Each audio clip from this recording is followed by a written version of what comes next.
திருச்சிற்றம்பலம். இடறினும் தளரினும் என தொடு நோய் தொடரினு மூன கடல் தொழு தெளிவேன் கடல் தனில் அமிதோடு கலந்த நஞ்சை மிடரினுள்ளடக்கிய வேதியனே. இதுவோ எமையாளுமாறு ஈவதொன்றமர்க்கில்லையே அதுவோ உனதின் அருள் ஆவடி துறை அரணி. திருச்சிற்றம்பலம். மேன்மைகள் சைவநீதி விளங்குக உலகமெல்லாம். நோயற்ற வாழ்வே குறைவற்ற செல்வம். அந்த நோய் நொடி இல்லாத வாழ்வு இந்த உலக மக்கள் எல்லோரும் வாழ வேண்டும் என்று கலியுகத்தின் காந்தமலை ஜோதியாகிய சபரிமலை சுவாமி ஐயப்பனுடைய திருவடிகளை சிறந்தாழ்த்தி டான் தமிழொலி ஓம் தொலைக்காட்சி நேயர்கள் அனைவருக்கும் சர்வதேச இந்து மத குருபீடம் அகில இலங்கை சபரிமலை ஸ்ரீ சாஸ்தாபுரத்தின் சார்பில் இனிய வணக்கங்களும் நல்லாசிகளும்.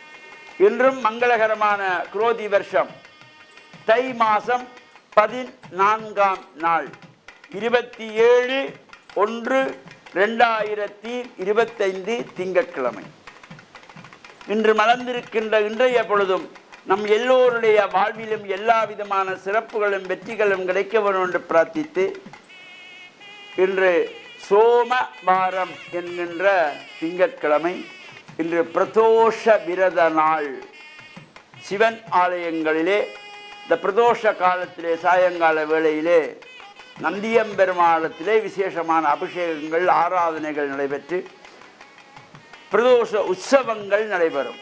அவ்வாறு இந்த பிரதோஷ விரத அனுஷ்டானத்தில் ஈடுபடுகின்றவர்கள் பழமை போல் ஆலயத்தை வலம் வராமல் இந்த பிரதோஷ காலத்திலே சோமசூத்திர பிரதட்சணம் என்கின்ற வகையிலே நந்தியம்பெருமாளத்திலிருந்து பிரார்த்தனை செய்து வழிபட்டு பலமாக வந்து கோமுகை வரை வந்து மீண்டும் நந்தியம்பெருமாளத்தில் வந்து மீண்டும் கோமுகை இவ்வாறு 3 முறை சோமசூத்திர பிரதட்சணம் என்கின்ற வழிபாடுகளை செய்து பிரார்த்தனை செய்வதற்கு ஒரு சிறப்பான நாள். அதே போல நாளை மறுநாள் புஷ்ய அமாவாசை, தை அமாவாசை, புதன்கிழமை. இந்த உலகுக்கு அபிராமி அந்தாதி என்ற 100 பாடல்கள் கிடைத்த நாள். சுப்பிரமணிய பட்டராக இருந்தவர் அபிராமி பட்டர் என்கின்ற பெயர் பெற்ற நாள். அற்புதமான நாள் தை அமாவாசை. ஒவ்வொருவரும் இந்த தை அமாவாசையிலே பெற்றோர்கள் இல்லாதவர்கள், அப்பா அம்மா இல்லாதவர்கள் தை அமாவாசையிலே கண்டிப்பாக விரதம் இருக்க வேண்டும். இது இந்த உத்தராயணம் தட்சணாயணம் என்கின்ற 2 அயனங்களிலும் முதல் மாதங்கள். இந்த தை மாதம், அதே போல அடுத்து ஆடி மாதம். தை அமாவாசை, ஆடி அமாவாசை. இந்த உத்தராயணம் தட்சணாயணம் என்கிற 2 அயனங்களிலும் முதல் மாதத்தில் வருகின்ற முதல் அமாவாசை பிதர்களுக்காக மறைந்த பிதர்களை வேண்டி வழிபாடு செய்து விரத அனுஷ்டானத்திலே ஈடுபடுகின்ற பொழுது எல்லா விதமான சிறப்புகளும் கிடைக்கக்கூடியது. நாம் இந்த பெற்றோர்கள் வயதானவுடனே அவர்களை பாதுகாத்து கொள்ள வேண்டும். காப்பகத்திலே கொண்டே விடக்கூடாது, முதியோர் இல்லத்திலே விடக்கூடாது, வயோதிப இல்லத்திலே விடக்கூடாது. ஒவ்வொரு பிள்ளைகளும் தத்தமது பெற்றோரை பாதுகாக்க வேண்டும் என்ற நல்ல சிந்தனையோடு நாம் இந்த இன்றைய தினம் பிரதோஷ நாளிலே சிவனாலயங்களிலே சென்று வழிபாடு செய்வதும், நாளை மறுநாள் புதன்கிழமை தை அமாவாசை என்கின்ற புஷ்ய அமாவாசை, அபிராமி அந்தாதி பாடிய நாள். சுப்பிரமணிய பட்டருக்காக அன்னை அபிராமி ஆகாயத்திலே தோன்றி அமாவாசையிலே பௌர்ணமியை தோற்றுவித்த அற்புதமான நாள். இந்த அற்புதமான நாளிலும் ஒவ்வொருவரும் அப்பா அம்மா இல்லாதவர்கள் விரதமாக இருந்து பிரார்த்தனை செய்து தர்ப்பணங்கள் செய்து மோட்ச தீபங்கள் ஏற்றி வழிபாடு செய்கின்ற பொழுதும் எல்லா விதமான சிறப்புகளும் வெற்றிகளும் கிடைக்கும் என்று கூறி டான் தமிழொலி ஓம் தொலைக்காட்சி நேயர்கள் அனைவருக்கும் சர்வதேச இந்து மத குருகுலம் அகில இலங்கை சபரிமலை ஸ்ரீ சாஸ்தாபுரத்தின் சார்பில் நல்ல ஆசிகளை கூறிக்கொள்வதில் மனமகிழ்வு கொள்கிறோம். சர்வே ஜனாகாம் சிகினோம் பவந்து சமஸ்தசன் மங்களானி சந்து.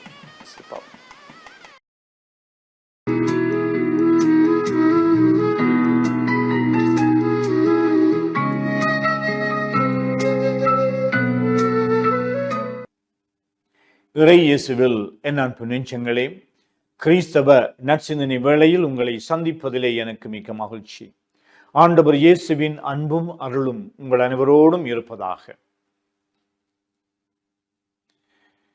எங்களுடைய வாழ்வை நாங்கள் ஒரு கணம் பார்க்கின்ற பொழுது, பழிக்கு பழி என்று, தீமைக்கு தீமை என்று ஒருவர் குற்றம் புரிந்தால் அவரை இன்னுமொரு குற்றத்தினாலே தாக்க வேண்டும், பாடம் படிப்பிக்க வேண்டும் என்றெல்லாம் விரும்புவது வழக்கம். இது ஒரு மனித இயல்பு.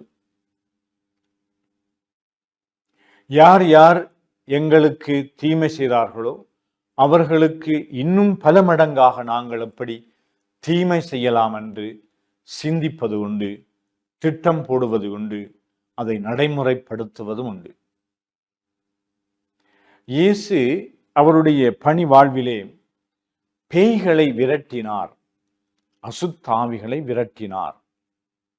அசுத்தாவிகள் இந்த இயேசுவுடைய பிரசன்னத்திலே பயந்து நடுங்கி அவை ஓடின. அப்பொழுது இப்படி அசுத்தாவிகள் மீது வல்லமை கொண்டவராக இருக்கின்றார் என்பதனாலே பேய்களுடைய தலைவர் பேல்செபூல் என்று சொல்லப்படுகின்ற பேய்களின் தலைவரால் இவர் பேய்களை ஓட்டுகின்றார் என்று குற்றம் சுமத்தினார்கள். தீமையினுடைய தலைவன் எப்படி தீமையை அழிப்பதற்கு அவர் இடம் கொடுப்பார்? இது பொதுவாக எல்லாராலும் ஏற்றுக்கொள்ளக்கூடிய ஒரு விவாதம். ஆனால் சிலர் நாங்கள் பார்க்கின்றோம், இந்த மந்திரவாதிகள் என்று சொல்லி, அல்லது இந்த சிலரை செய்வினை செய்து விட்டார்கள், இப்படியெல்லாம் நாங்கள் கேள்விப்படுகின்ற பொழுது அவர்கள் தீமையினுடைய ஆவியை பயன்படுத்தி தீமையை விளைவிக்கின்றார்கள். ஒரு குறிப்பிட்ட காலத்திலே அந்த தீமையினுடைய சக்தியை கொண்டு தீமையை விளைவிக்கலாம். ஆனால் கடவுள் இந்த தீமைகளை எல்லாம் வென்றவர். கடவுளுடைய பிரசன்னமும் திட்டமும் இந்த உலகத்தை அழகாக படைத்தவர். அது மீண்டும் மீண்டும் அது அழகுறப்படுத்தப்பட வேண்டும், அழகுபடுத்தப்பட வேண்டும். அது மீண்டும் மீண்டும் மீட்கப்பட வேண்டும், விடுதலையை பெற்றுக்கொள்ள வேண்டும் என்றுதான் கடவுளுடைய திட்டமாகும். கடவுளுடைய திட்டம் ஒன்றுதான். கடவுள் அவருடைய திட்டத்திலே மனிதர்களை முழுமையாக மீட்க வேண்டும், தனித்தும் கூட்டாகவும் மீட்க வேண்டும் என்பதுதான் அவருடைய திட்டம். அதை விட அவர் தீமையை விரும்ப முடியாது, கடவுளாக இருக்க முடியாது. நன்மைத்தனத்தினுடைய நிறைவாக இருக்கின்ற கடவுள், இரக்க உணர்வினுடைய நிறைவாக இருக்கின்ற கடவுள் தீமையை விரும்ப மாட்டார்.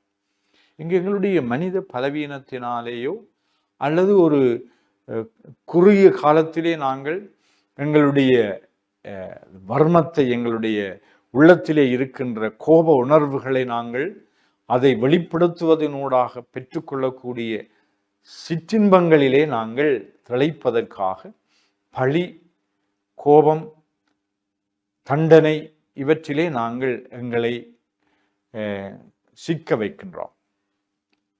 ஆனால் இயேசு இந்த தீமைகளிலே இருந்து, அசுத்தாவிகளுடைய வல்லமையிலே இருந்து மனிதர்களை அவர் மீட்கின்றார் என்று சொன்னால், கடவுளுடைய வல்லமை உங்கள் மத்தியிலே செயலாற்றுகின்றது என்ற தெளிவான விளக்கத்தை கொடுத்தார். அதனால நாங்கள் தீமைகளை வெல்வதற்கு கடவுளுடைய அருளை நாங்கள் வேண்டி, அந்த தீமைகளை நன்மைகளினாலே நாங்கள் வெல்லுவதற்கு போராடுவோம், முயற்சி செய்வோம்.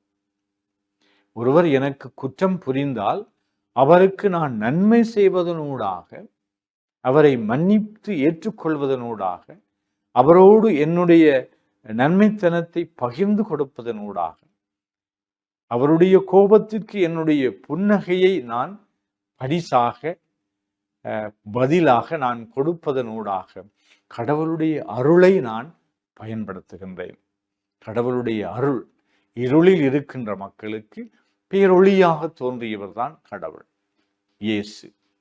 அதனாலே நாங்கள் இயேசு காட்டிய பாதையிலே சென்று இந்த உலகத்திலே இருக்கின்ற தீமைகளை வெல்லுவதற்கு நாங்கள் எங்களுடைய பழி வாங்குகின்ற, கோபம் கொள்ளுகின்ற, சண்டை பிடிக்கின்ற, தண்டனை கொடுக்கின்ற, பலவிதமான சூழ்ச்சிகளினாலே மற்றவர்களை அழிக்க வேண்டும் என்கின்ற விடயங்களை நாங்கள் தவிர்த்து நன்மைகளை, நல்ல விதைகளை, நன்மையான காரியங்களை நாங்கள் செய்வதனூடாக அடுத்தவர்களுடைய இந்த உலகத்திலே இருக்கின்ற தீமைகளை வெல்லுவதற்கு நாங்கள் ஆண்டவர் இயேசுவுக்கு கரம் கொடுப்போமாக. ஆமென்.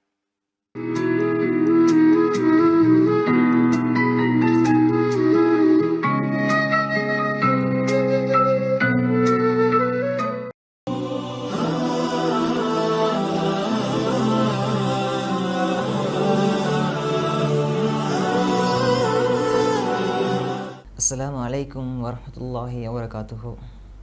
அன்பின் ஈமானிய உறவுகளே, இஸ்லாமிய சகோதரர்களே, இந்த உலகத்திலே நாங்கள் பிறந்தது, அதேபோல் இந்த உலகத்திலே நாங்கள் வாழ்ந்து கொண்டிருப்பது, ஒவ்வொரு மனிதனுக்கும் ஒவ்வொரு இலட்சியங்கள் இருக்கும். முஸ்லீமாக நாங்கள் பிறந்த நாங்கள் எங்களுக்கு மிகவும் ஒரு முக்கியமான ஒரு இலட்சியம்தான் இந்த சுவர்க்கத்தை அடைந்து கொள்வது. அந்த நிரந்தரமான உலகத்தை நாங்கள் அடைந்து கொள்வதற்கு இஸ்லாம் ஏராளமான வழிகாட்டுதல்களை காட்டிக் கொண்டிருக்கின்றது. அந்த வகையிலே அந்த வழிகாட்டல் அனைத்தும் எங்களுக்கு அந்த சுவர்க்கம் கிடைக்க வேண்டும். அந்த சுவர்க்கத்தை பற்றி இந்த மார்க்கம், இந்த அல் குர்ஆன், நபிகளார் ஸல்லல்லாஹு அலைஹி வஸல்லம் அவர்கள் ஏராளமான செய்திகளை, ஏராளமான ஆசைகளை இந்த சுவர்க்கத்தை அடைவதற்கு ஆசையூட்டி இருக்கின்றார்கள். அந்த வகையிலே அல்லாஹ்வினுடைய தூதர் ஸல்லல்லாஹு அலைஹி வஸல்லம் அவர்கள் சஹாபாக்களோடு பேசி கொண்டிருக்கின்றார்கள். இந்த நேரம் சஹாபாக்களை பார்த்து மிகவும் ஒரு அதிர்ச்சியான ஒரு தகவலை சொல்கின்றார்கள். அல்லாஹ்வினுடைய தூதர் ஸல்லல்லாஹு அலைஹி வஸல்லம் சொன்னார்கள், உங்களுக்கு இந்த உலகத்திலே எதை கேட்க வேண்டும் என்றால் அதிகமாக நீங்கள் கேளுங்கள் சுவர்க்கம். அல்லாஹ்வினுடைய தூதர் சொன்னார்கள், நரகத்திலிருந்து இறுதியாக வெளியே வரக்கூடிய மனிதன், யா அல்லாஹ் என்னை நரகத்திலிருந்து வெளியேற்றிவிடு. அந்த நேரம் அல்லாஹ் ரப்புல் ஆலமீன் சொல்வான், அடியானே உன்னை நான் வெளியிலே எடுக்கின்றேன், இதற்கு மேல் நீ எதையுமே கேட்கக்கூடாது. அந்த அடியான் சொல்வான், யா அல்லாஹ் இதற்கு மேல் நான் எதையுமே கேட்க மாட்டேன், என்னை எப்படியாவது வெளியே எடுத்து விடு. அந்த மனிதன் அப்படியே நரகத்திலிருந்து வெளியே வருகின்றான். வெளியே வந்தவுடன் பார்க்கின்றான், சிறிது தூரம் ஒரு மரம் தெரிகின்றது. யா அல்லாஹ் அந்த மரத்தை நான் அடைய வேண்டும். அல்லாஹ் ரப்புல் ஆலமீன் கேட்பான், கேட்க மாட்டேன் என்று சொன்னாயே, யா அல்லாஹ் இதற்கு மேல் நான் எதையுமே கேட்க மாட்டேன். அல்லாஹ் ரப்புல் ஆலமீன் அந்த மரத்திலே அனுப்பி வைக்கின்றான். சிறிது தூரம் பார்க்கின்றான், இன்னொரு மரம் தெரிகின்றது. யா அல்லாஹ் அந்த மரத்தை நான் அடைய வேண்டும். அடியானே கேட்க மாட்டேன் என்று சொன்னாயே, யா அல்லாஹ் இதற்கு மேல் நான் எதையுமே கேட்க மாட்டேன். சரி, அந்த மரத்தை அடைகின்றான். சிறிது தூரம் பார்க்கின்றான், இந்த மரத்தை விட மிக பெரிய ஒரு மரம் தெரிகின்றது. யா அல்லாஹ் அந்த மரத்தை நான் அடைய வேண்டும். அல்லாஹ் ரப்புல் ஆலமீன் கேட்பான், அடியானே கேட்க மாட்டேன் என்று சொன்னாயே, யா அல்லாஹ் இதற்கு மேல் நான் எதையுமே கேட்க மாட்டேன், அந்த மரத்தை நான் சென்றடைய வேண்டும். அந்த மரத்தை அடைந்தவுடன் பார்க்கின்றான், சொர்க்கம். யா அல்லாஹ் சொர்க்கம். அல்லாஹ் ரப்புல் ஆலமீன் கேட்பான், அடியானை கேட்க மாட்டேன் என்று சொன்னாயே, யா அல்லாஹ் இதற்கு மேல் நான் எதையுமே கேட்க மாட்டேன், எப்படியாவது சொர்க்கத்திலே நுழைய வேண்டும். அடியானை உள்ளே செல், உள்ளே நுழைந்து செல் என்று அல்லாஹ் ரப்புல் ஆலமீன் சொன்னவுடன் அந்த அடியான் சொர்க்கத்திலே ஓடோடி போகின்றான். போய் பார்க்கின்றான், எல்லோருக்கும் சொந்தமாக இருக்கின்றது, எந்த ஒரு இடமும் அவனுக்கு சொந்தமான இடமாக கிடையாது. உடனே வெளியே ஓடி வருகின்றான், யா அல்லாஹ் சொர்க்கத்திலே நுழைந்தேன், எல்லாமே எல்லாருக்கும் சொந்தமாக இருக்கின்றது, எனக்கென்று ஒரு இடம் கிடையாது. யா அல்லாஹ் எனக்கென்று ஒரு இடத்தை தா என்று கேட்டவுடன் அல்லாஹ் ரப்புல் ஆலமீன் சொல்லுவான், அடியானே உனக்கு இந்த சொர்க்கத்திலே என்ன வேண்டுமோ ஆசை வை. அந்த நேரம் அந்த அடியான் சொல்வான், யா அல்லாஹ் ஆசை வைத்து விட்டேன் இறைவா. மீண்டும் சொல்வான், அடியானே மீண்டும் ஆசை வை, ஆசை வைத்து விட்டேன் இறைவா, ஆசை வை, ஆசை வைத்து விட்டேன் இறைவா.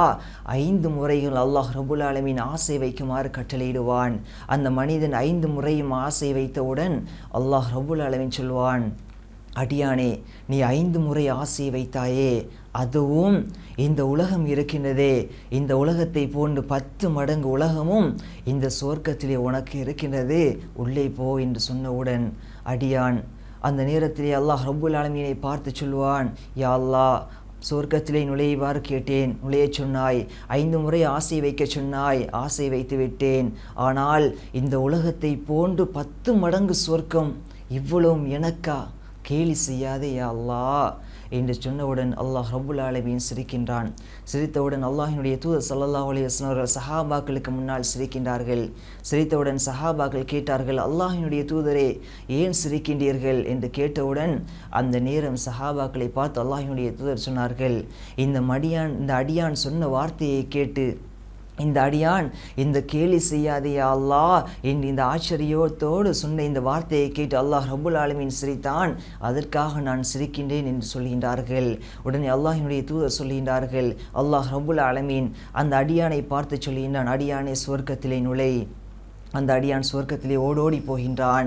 போய் பார்க்கின்றான், அவனுக்கென்று தனியான ஒரு அறை இருக்கின்றது, கதவு திறக்கப்பட்டிருக்கின்றது. உள்ளே நுழைகின்றான். அவனுக்கென்று சொந்தமாக வைக்கப்பட்டிருக்கின்ற ஹூருலியின் பெண்மணி அந்த ரூமிலே, அந்த அறையிலே இருக்கின்றார். உடனே அந்த அடியான் சொல்கின்றான், அந்த மனைவியை பார்த்து, அந்த பெண்ணை பார்த்து சொல்கின்றான், அல்லாஹ் இந்த உலகத்திலே, இந்த சொர்க்கத்திலே எனக்கு வழங்கியதை போன்றோ. அந்த அடியானுடைய வார்த்தையை பாருங்கள். நரகத்திலிருந்து இறுதியாக வந்த அந்த அடியானுடைய வார்த்தையை பாருங்கள். அல்லாஹ் ரப்புல் ஆலமீன் இந்த சுவர்க்கத்திலே எனக்கு வழங்கியதை போன்று வேறு யாருக்கும் வழங்கவில்லை என்று சொன்னவுடன் அல்லாஹினுடைய தூதர் சஹாபாக்களை பார்த்து சொன்னார்கள், ஹயாத்து தையிபா ஹிய நஈமுல் ஜன்னா அமா தர்லா யா உமர் அன் தகூன லஹுமுத் துன்யா வலனல் ஆஹிரா. உமரே, இந்த உலகம் இருக்கின்றதே, இது காஃபிர்களுக்காக. ஆனால் அந்த சுவர்க்கம் இருக்கின்றதே, அது எங்களுக்காக. இந்த உலகத்திலே நீ எதை வேண்டுமானாலும் அல்லாஹ்விடத்திலே கேள், ஆனால் அவன் கொடுப்பான். ஆனால் உன்னுடைய இலக்கு, உன்னுடைய லட்சியம், உன்னுடைய எல்லா விடயங்களும் அந்த சுவர்க்கமாகத்தான் இருக்க வேண்டும். அந்த சுவர்க்கத்தை மறந்து விடாதே என்று அல்லாஹினுடைய தூதர் ஸல்லல்லாஹு அலைஹி வஸல்லம் அவர்கள் அந்த சஃபையிலே இருந்த உமர் ரலியல்லாஹு அன்ஹு அவர்களை பார்த்து சொன்னார்கள், அன்பின் ஈமானிய உறவுகளே, இந்த சுவர்க்கம் எங்களுக்கு கிடைக்க வேண்டும். இந்த சுவர்க்கம் மிகவும் இன்பகரமான ஒரு வாழ்க்கை, நாங்கள் விரும்பிய போன்று வாழக்கூடிய அந்த நிரந்தரமான உலகத்தை நாங்கள் அடைவதற்கு அந்த சஹாபாக்கள் உயிரை கூட தியாகம் செய்தார்கள். ஏன்? அந்த சுவர்க்கம் எங்களுக்கு கிடைக்க வேண்டும். இந்த உலகத்தில் எங்களுக்கு அந்தளவு அவசியம் கிடையாது. உயிர்களை தியாகம் செய்ய வேண்டிய அவசியம் கிடையாது. பொருளாதாரத்தை வீணடிக்க வேண்டிய அவசியம் கிடையாது. குடும்பத்தை இழக்க வேண்டிய அவசியம் கிடையாது. எங்களுடைய ஒரே இலக்கு, நாங்கள் அல்லாஹ் ரப்புல் ஆலமீன் எதை கடமையாக்கி இருக்கின்றானோ, எதை கட்டளையிட்டு இருக்கின்றானோ அதை எங்களுடைய வாழ்க்கையிலே கொண்டு வர வேண்டும். 5 நேரம் சரியான முறையில் தொழுதோ, ஜகாத் கொடுத்தோ, இதர வணக்கங்களில் ஈடுபட்டு நாங்கள் எங்களால் முடியுமான அளவுக்கு எந்த அளவு நன்மைகளை சேகரிக்க முடியுமோ அந்த அளவுக்கு நன்மைகளை சேகரித்து எனக்கும் சுவர்க்கம் கிடைக்க வேண்டும். அந்த இன்பகரமான வாழ்க்கை, நினைத்தது போன்று வாழக்கூடிய வாழ்க்கை, நினைத்த உணவை உண்ணக்கூடிய வாழ்க்கை, அந்த இன்பகரமான சுவர்க்கம் எனக்கும் கிடைக்க வேண்டும் என்ற ஆசையில் இந்த உலகத்திலே நாங்கள் வாழ்ந்து மரணிக்கக்கூடிய நேரம், இன்பகரமான ஒரு மரணத்தை சுவைக்கக்கூடிய பாக்கியத்தை எல்லாம் வல்ல இறைவன் எங்கள் அனைவருக்கும் ஆக்கியருள்வானாக. அஸ்ஸலாமு அலைக்கும் வரஹ்மத்துல்லாஹி வபரகாத்துஹு.